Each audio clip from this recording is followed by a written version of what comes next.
The study is about helping people with cognitive disabilities to perform some assembly line tasks. And what we chose was assembling a chocolate first aid kit, which consists of a case and then 4 items that need to be placed in it. And when working with someone with a cognitive disability, oftentimes the problem is not remembering what the next step is. And so through a prompting system, we are attempting to help somebody through those steps. This is actually round 2 of our research. The first round was just verifying whether or not a prompting system would help out. And in that round, we compared an old-fashioned prompting system, kind of a flip chart, do this step, do the next step, versus one that kind of knew what was going on. It's called a context-aware system, so it knows that something's been pulled from a certain bin or placed in another location. But the technology we used was pretty rudimentary. It was basically what we would call switch technology. And although it worked well enough to prove that the context-aware technology would be a reasonable way to help somebody with a cognitive disability, it also was very error-prone.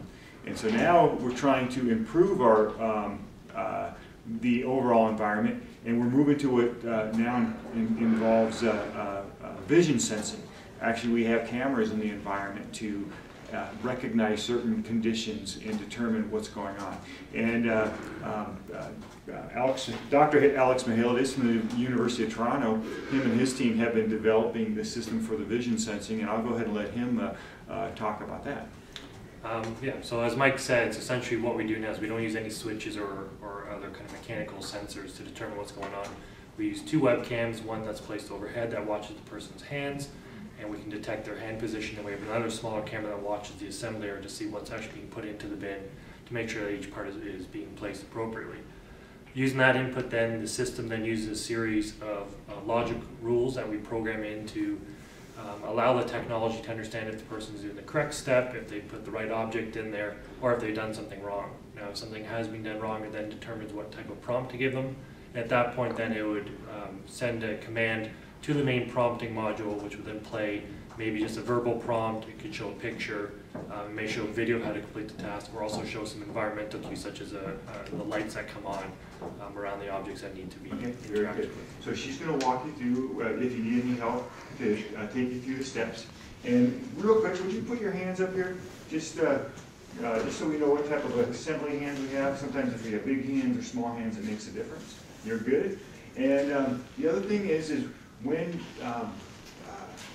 try and pull the closest the closest items, like this case from down here or the bottle from here. Try not to pull from the back. Would that be okay? And when you're all done, you're going to put it in that brown box, and then I'm going to tell you to slow down because I have to put this little piece of paper up here like that. And that tells the computer to start a new case. All right, is the computer ready to start a new case? Yeah. Let's go.